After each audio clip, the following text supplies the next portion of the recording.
नमस्कार, आप सभी को बहुत बहुत स्वागत है आपका मेरे इस YouTube चैनल में। साथियों, अगर आप चैनल पर नए हैं तो चैनल को सब्सक्राइब कर लीजिए, वीडियोस को लाइक और शेयर करिए तथा नोटिफिकेशन बटन को क्लिक कर लीजिए, जिससे हमारी सारी आने वाली अपडेट्स आप तक पहुंचती रहें, क्योंकि शिक्षकों के सहयोग के लिए ही इस चैनल को बनाया गया है। साथियों, आज हम आप सबके बीच में हैं कंपोजिट स्कूल ग्रांट 2023-24 को लेकर के।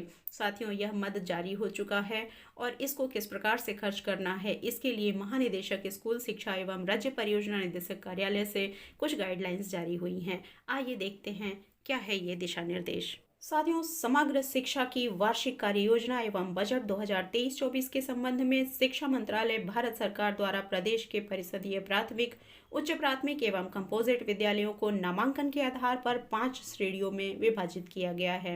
इन्हीं 5 श्रेणियों के अनुसार कंपोजिट स्कूल ग्रांट की धनराशि विद्यालयों के खातों में हस्तांतरित की जाएगी।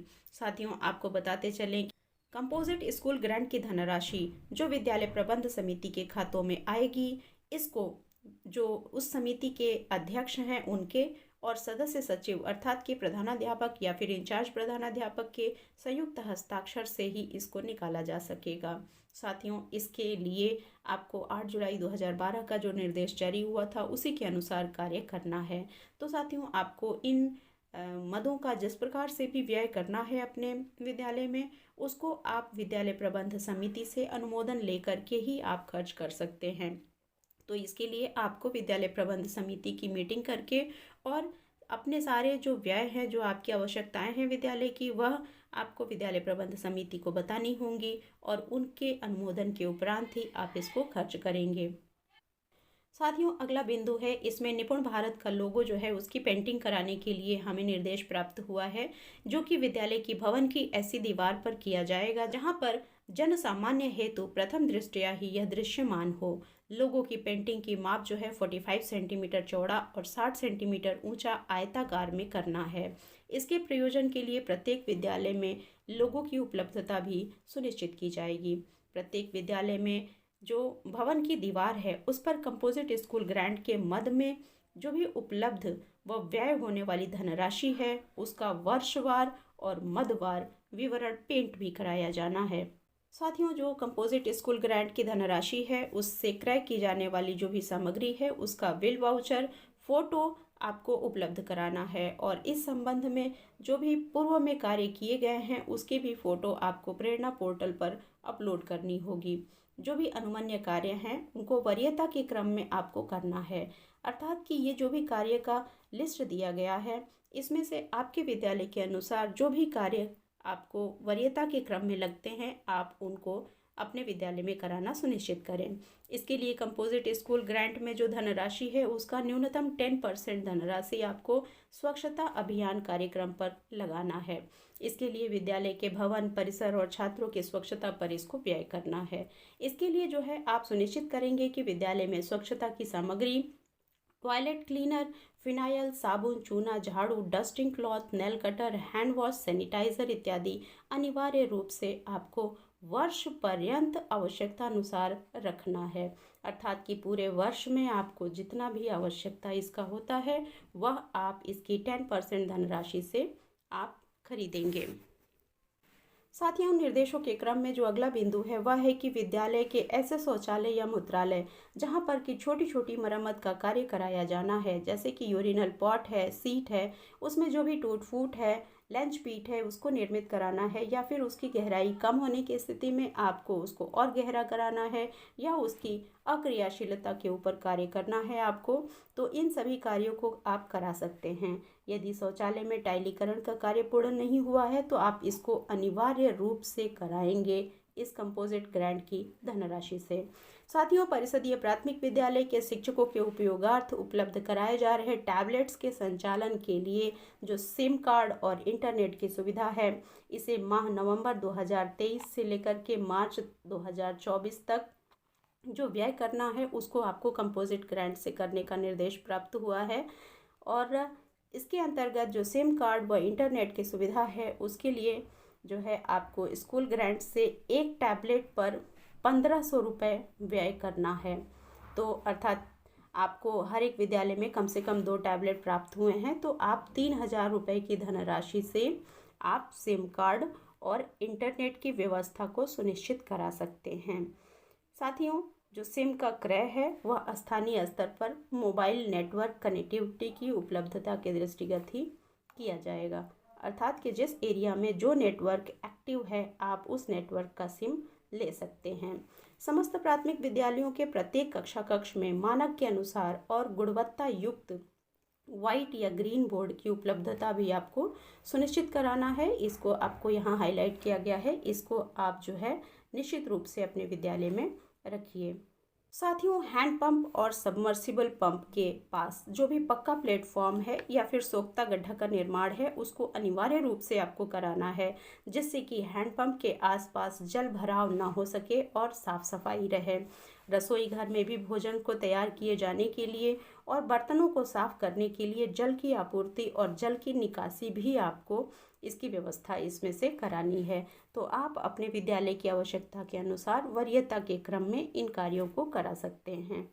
साथियों, कुछ अन्य आवश्यक कार्य भी इसमें निर्देशित किए गए हैं, जिसमें कि फर्स्ट एड बॉक्स जो कि आपने पहले से क्रय की होगी अगर, और उसमें जो भी दवाएं हैं उनकी एक्सपायरी डेट आप देख लीजिए और उन एक्सपायर्ड दवाओं को नष्ट कर दीजिए और इसके लिए आवश्यकता अनुसार सामग्री आप क्रय कर लीजिए।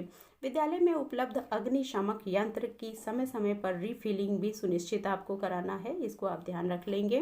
विद्यालय में जो भी अक्रियाशील विद्युत उपकरण है जैसे कि एलईडी, ट्यूबलाइट, पंखे, स्विच आदि को ठीक कराने या फिर उन्हें बदलने का कार्य भी आप इसमें से कर सकते हैं। छात्र उपस्थिति पंजिका, शिक्षक उपस्थिति पंजिका, पत्र व्यवहार पंजिका, स्टॉक बुक, पुस्तकालय स्टॉक बुक, अन्य रजिस्टर वर्ष पर्यंत आवश्यकता अनुसार आपको रखना है। इसके अलावा आपको चौक और डस्टर भी इसमें से क्रय करना है जो पूरे साल आप इसको चला सकें। उच्च प्राथमिक विद्यालयों के लिए इस अनुदान राशि से प्रयोगशालाओं और कंप्यूटर शिक्षा विषयक आवश्यक कंज्यूमेबल सामग्री तथा इंटरनेट पर भी व्यक्त किया जा सकता है। यदि विद्यालय की रंगाई पुताई गत वर्ष में कंपोजिट स्कूल ग्रांट से अथवा ऑपरेशन कायाकल्प के अंतर्गत नहीं कराया गया है तो वर्षा ऋतु के उपरांत विद्यालयों की रंगाई पुताई, दरवाजे, खिड़कियों, ग्रिल इत्यादि तथा चारदीवारी, गेट आदि को पेंट करा सकते हैं आप, और इसमें आप वॉल पेंटिंग का कार्य भी आवश्यकता अनुसार करा सकते हैं, अर्थात कि आपकी वॉल अगर खराब हो गई है तो आप उसको पेंटिंग करा सकते हैं। प्रदेश के समस्त प्राथमिक विद्यालयों में एक रूपता लाए जाने के लिए आवश्यक है कि भवन बाहर से अनिवार्य रूप से सफ़ेद रंग में ही पुतवाया जाए। आप इस बात का ध्यान रखेंगे। कक्षा कक्षों के टाइलीकरण के लिए भी खास ध्यान देना है। ऐसे विद्यालय जिनमें सभी कक्षा कक्ष की फर्श टूटी फूटी है और वहां पर अगर 75,000 या उससे अधिक का कंपोजिट स्कूल ग्रांट प्राप्त होता है तो आप वहां पर प्रथम वरीयता और द्वितीय वरीयता के कार्यों को करने के बाद जो जैसे कि शिक्षण सामग्री, प्राथमिक उपचार की सामग्री, अग्निशामक यंत्र, यथा आवश्यक पेंटिंग का कार्य, अक्रियाशील उपकरणों को ठीक करना या बदलवाना आदि कार्यों को कराने के बाद यदि पर्याप्त धनराशि अवशेष बचती है तो उस उपलब्ध धनराशि के अनुरूप आप कक्षा कक्षों के टाइलीकरण का कार्य भी विद्यालय प्रबंध समिति से अनुमोदन लेकर के और कर सकते हैं। इसके साथ साथ स्मार्ट क्लास की सुरक्षा और रख रखाव संबंधी जो निर्देश हैं वह आपको कुछ इस प्रकार से करने हैं। साथियों, जिन भी विद्यालयों में स्मार्ट क्लास है वहां पर विद्यालय के गेट और कक्षों के समस्त दरवाजों पर सामान्य ताला के स्थान पर डबल इंटरलॉकिंग की व्यवस्था की जानी है। साथ ही कक्षा कक्ष में स्मार्ट क्लास के उपकरण रखे जाने हैं। उसकी खिड़कियों पर लोहे की सुरक्षित ग्रिल तथा पर्याप्त मात्रा में सुरक्षित कुंडी की व्यवस्था भी की जानी है, जिससे कि आपका स्मार्ट क्लास सुरक्षित रह सके। जिस कक्ष में अवस्थापना सुविधा का अधिस्थापन किया जाना है वहाँ के दरवाजे लोहे के होंगे, अर्थात कि जहाँ पर इस स्मार्ट क्लास को जिस कमरे में लगाया गया है वहाँ पर आप लोहे के दरवाजे और इंटरलॉकिंग की व्यवस्था रखेंगे। स्मार्ट क्लास की सुरक्षा एवं रख रखाव संबंधी अपरिहार्य कार्य कराए जा सकेंगे और इसके साथ साथ संपर्क फाउंडेशन के स्मार्ट ब्लॉक इनिशिएट कार्यक्रम के अंतर्गत प्रदत्त ऑडियो उपकरण की बैटरी की आवश्यकता अनुसार जो मेंटेनेंस का कार्य है वह भी आप करा सकते हैं। यह खास करके जनपद गोरखपुर और वाराणसी के लिए निर्देशित है।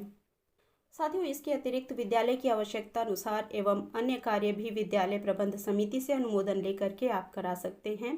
जिसमें कि यदि गत वर्ष की कोई धनराशि शेष बच गई है तो उसे वर्तमान की धनराशि के साथ सम्मिलित करके और संयुक्त कार्य योजना बनाकर विद्यालय प्रबंध समिति से अनुमोदन लेकर के आप अपने विद्यालय में कार्य को करा सकते हैं। विद्यालय की वास्तविक आवश्यकता के अनुसार ही जो भी वित्तीय नियम है उनका पालन करना है आपको, और अच्छी गुणवत्ता की सामग्री को क्रय किया जाना है। साथियों, आप यहाँ पर ध्यान दे सकते हैं कि अच्छी गुणवत्ता की सामग्री को क्रय किए जाने की बात की गई है, जिसका कि पक्का बिल वाउचर भी आपके पास हो। यदि कोई भी कार्य अन्य योजना या मद के अंतर्गत पूर्व में कराया जा चुका है अथवा अन्य योजना के अंतर्गत उस कार्य के लिए कोई अनुमोदन है तो पुनः कंपोजिट ग्रांट का उपयोग ऐसे कार्य के लिए न करिए। जो सामग्री पूर्व में आपने क्रय कर लिया है उसको क्रय सूची में अनावश्यक रूप से शामिल न करिए। यह विशेष ध्यान रखा जाना चाहिए कि एक ही कार्य के लिए 2 मदों से धनराशि आप कदापि भी आहरित न करें। विद्यालय प्रबंध समिति द्वारा स्थानीय आवश्यकता के अनुसार जो भी विभिन्न सामग्रियों को क्रय किया जाना है उसके लिए निम्नलिखित कुछ और निर्देश प्राप्त हैं। शासन द्वारा समय समय पर निर्गत क्रय प्रक्रिया संबंधी शासनादेशों, नियमावलियों एवं निर्देशों का अनुपालन किया जाना है, जिसमें कि आपको जीएसटी बिल वाउचर रखना है। स्टोर परचेज क्लास रूल्स में जो भी आदेश दिए गए हैं उनका पालन करना है। जो भी उक्त बिंदु 1 और 2 में निर्देश दिए गए हैं उसके अनुसार आपको जो भी कोटेशन या निविदा प्रक्रिया है उसका पालन करना है, अर्थात कि जहाँ पर ज़्यादा पैसे आते हैं विद्यालय में कंपोजिट ग्रांट के लिए वहाँ पर आप कोटेशन के माध्यम से कार्य करेंगे। कंपोजिट स्कूल ग्रांट के क्रय की जाने वाली जो भी सामग्रियां हैं उनकी गुणवत्ता के संबंध में भी कुछ निर्देश दिए गए हैं। आपको खास ध्यान रखना है कि अच्छी गुणवत्ता वाली सामग्री ही आपको लेनी है, जिसका पक्का बिल वाउचर भी आपके पास हो। साथियों, जो भी सामग्री का क्रय करना है इसका मानक और स्पेसिफिकेशन का पालन किया जाना चाहिए। क्रय की जाने वाली जो भी सामग्री है वो प्रमुखतया भारतीय मानक ब्यूरो BSI द्वारा प्रमाणित होनी चाहिए, जैसे कि जीएसटी पंजीकृत फर्म से ही आप इसको खरीदें। जीएसटी पंजीकृत फर्म, आपको ध्यान रखना है कि ऐसी फर्म से ही आपको सामग्री खरीदनी है जिसका जीएसटी पंजीकृत हो, अर्थात कि आप कहीं से भी लोकल लेवल से, रोड साइड से, छोटी मार्केट से आप सामग्री कदापि न खरीदें। यह सरकारी मद है और इसको सरकार के नियमानुसार ही आप खर्च करिए। आप अपने आप को व्यर्थ में परेशान मत करिए, और जो भी जीएसटी फर्म्स हैं जहां पर आपको पक्के बिल मिलते हैं और गुणवत्ता युक्त सामग्री प्राप्त होती है, आप वहीं से सामग्री को क्रय करिए। जो सामग्री BSI द्वारा प्रमाणित न हो वह मूल निर्माता या उत्पादक अथवा अधिकृत विक्रेता से ही क्रय किया जाना चाहिए।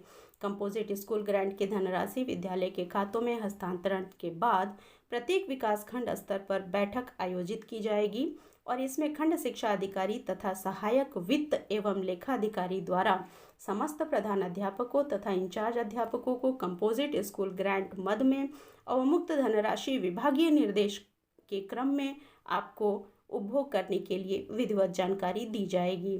कंपोजिट स्कूल ग्रांट से क्रय की गई सामग्री हेतु 2 प्रकार के स्टॉक रजिस्टर आपको बनाने हैं, जिसमें कि कंज्यूमेबल और नॉन कंज्यूमेबल सामग्रियों के लिए आप अलग अलग रजिस्टर बनाएंगे। कंज्यूमेबल वे सामग्रियां होती हैं जिनको कि उपयोग करने के बाद जो समाप्त हो जाती हैं उनको हम कंज्यूमेबल सामग्रियों में लेते हैं, और नॉन कंज्यूमेबल सामग्रियां वे होती हैं जो कि आप लगातार उपयोग करते रहते हैं फिर भी वह आपके लिए दृश्य होती हैं, वह आप उनको लगातार देख सकते हैं, जैसे कि अलमारी, रजिस्टर, श्यामपट इत्यादि।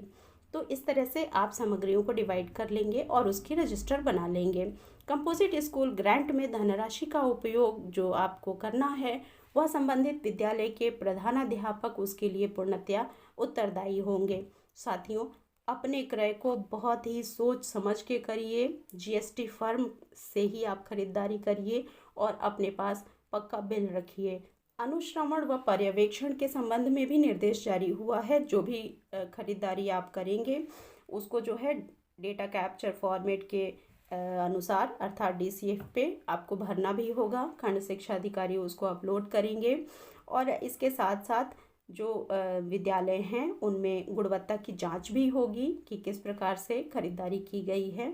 तो आप अपनी खरीदारी को बिल्कुल ही साफ सुथरा रखिए। जो भी निर्देश आपको दिए गए हैं उसी के अनुसार खरीदारी करिए। हमेशा GST फर्म को ही चुनिए।